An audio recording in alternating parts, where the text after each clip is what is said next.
La méthode Zettelkasten. Derrière ce mot barbare se cache une méthode de gestion de connaissances et de prise de notes incroyable. Parfois, sur internet, ça nous arrive de tomber sur une méthode qui change tout, mais que sur quelques semaines ou quelques mois. J'ai testé les cartes mentales et finalement, cette méthode, je l'ai utilisée pendant 2 mois. Des fois ça m'arrive d'en refaire, mais c'est très rare. Autrement, j'ai plein de notes écrites dans différents cahiers, mais on le sait tous que pour la majorité de ces notes, finalement, on ne les utilise jamais. Mais cette fois, ça fait 1 an que j'utilise la méthode Zettelkasten. C'est la meilleure méthode de prise de notes et en regardant sur internet, j'ai trouvé très peu de vidéos à ce sujet. Donc je me suis dit, il faut que je fasse une vidéo. C'est quoi la méthode Zettelkasten? Le terme allemand Zettelkasten signifie boîte de notes et boîte à idées. Cette méthode a été popularisée par le sociologue et philosophe allemand Niklas Luhmann, qui l'a utilisée pour favoriser les associations d'idées. Au cours de sa carrière, Luhmann a écrit plus de 70 livres et écrit plus de 100 articles sur la sociologie et la théorie des systèmes, en sachant que c'était au XXe siècle, donc on peut dire que Luhmann était très productif. La méthode consiste à prendre des notes sur des fiches appelées Zettel en allemand et il les organisait dans une boîte à index. Chaque fiche contient une seule idée ou un concept, ce qui permettait à Luhmann de les réorganiser et de les combiner facilement pour développer de nouvelles idées. Mais aujourd'hui, bien évidemment, pas besoin d'avoir plein de fiches ou une centaine de dossiers comme Luhmann. Heureusement, aujourd'hui, il existe des applications pour classer ces notes. Avant que je continue, n'hésite pas à t'abonner si tu le souhaites. Sur cette chaîne YouTube, je te parle d'outils et d'astuces pour devenir plus productif au quotidien en faisant moins mais mieux. Trêve de blabla, on continue pour la suite de la vidéo. Actuellement, dans notre société, on est bombardé par des centaines d'informations chaque jour. Notre attention vaut très cher pour les marques et on n'a jamais eu autant de mal à se concentrer sur une tâche. Combien de fois ça m'est arrivé de lire un livre et 3 mois après,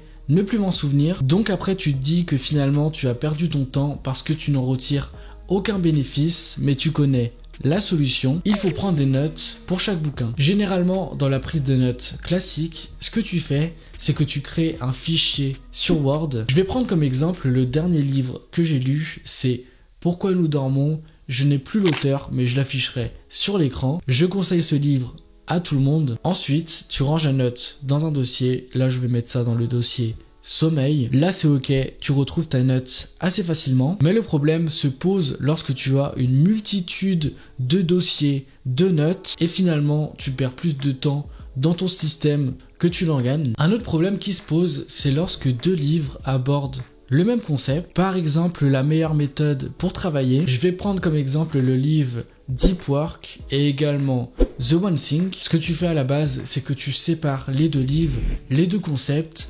Et finalement, tu vois qu'ils abordent le même sujet et c'est pas efficace. Ce que tu peux faire à la place est de créer une note, par exemple sur la meilleure méthode pour travailler. Et dedans, par exemple pour le livre Deep Work, tu mets la meilleure façon de travailler est de parce que. Et pour le livre The One Thing, tu dis selon ce livre, la meilleure méthode pour travailler est de faire ça parce que. En faisant ça, tu es beaucoup plus efficace parce que globalement, juste pour une note, tu as plusieurs réponses et tu peux aussi ajouter également ton propre avis. Maintenant, place aux exemples concrets avec les différents styles de notes. J'ai choisi Obsidian pour y mettre toutes mes notes, mais il y a également aussi Notion, Evernote, Beer. J'ai fait une vidéo à ce sujet, elle pourra t'aider pour savoir quelle application de prise de notes est faite pour toi. N'hésite pas à aller la voir, mais juste à la fin de cette vidéo. Ce que j'aime avec Obsidian, c'est que c'est littéralement un second cerveau. Donc ça reproduit le système neuronal qui fait des liens entre tous les neurones. C'est ce qu'on appelle une synapse. C'est une transmission de l'information entre 2 neurones et du coup c'est passionnant parce que tu peux faire émerger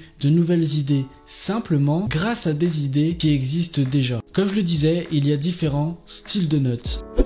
C'est la prise de notes classique. Par exemple, lorsque tu lis un livre ou que tu regardes une vidéo YouTube, tu notes les idées de manière linéaire en suivant la trame de la vidéo YouTube. Par exemple, avec le livre Pourquoi nous dormons, j'ai exporté mes notes de ma Kindle jusqu'à mon adresse email pour ensuite créer une note sur Obsidian. Et là, ce sont toutes les idées que j'ai trouvées intéressantes en lisant le livre Pourquoi nous dormons. Et comme tu peux le voir, c'est vraiment fait de manière linéaire. Par la suite, ce que je vais faire, c'est que je vais reformuler avec mes propres mots les idées de certains livres. Ensuite, je vais simplement faire un petit effort de décomposer la note linéaire en plusieurs notes pour que je crée plusieurs concepts.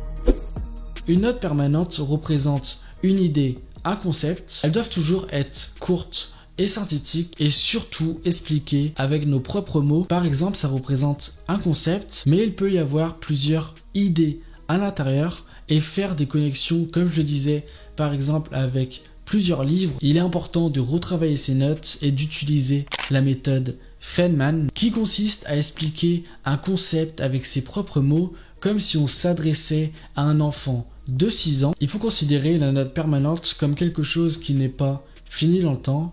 Par exemple, si je crée une note sur les meilleures astuces à utiliser sur Instagram en 2021, ceci ne va pas rentrer dans les notes permanentes parce que l'on sait que sur Instagram, tout change assez vite et chaque année, il y a différentes fonctionnalités qui sont mises en avant et du coup, je ne considère pas ces notes comme une note permanente. En ayant un second cerveau et en utilisant le principe de la méthode Zettelkasten, on cherche à faire émerger de nouvelles idées, à connecter des idées qui à la base n'ont rien à voir entre elles.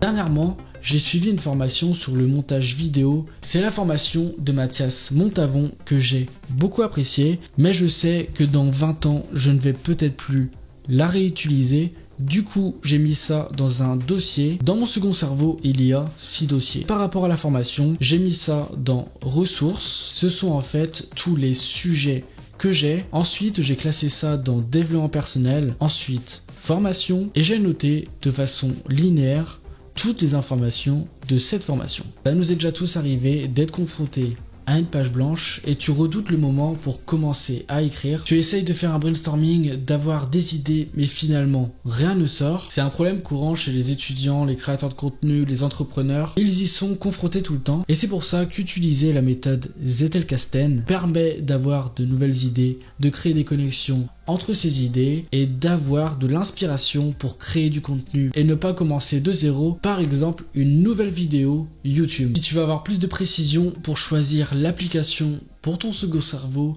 j'en ai fait une vidéo, tu la retrouves juste au-dessus. N'hésite pas à me dire dans les commentaires ce que tu vas penser de cette vidéo et on se retrouve très prochainement pour une nouvelle vidéo. Allez, salut!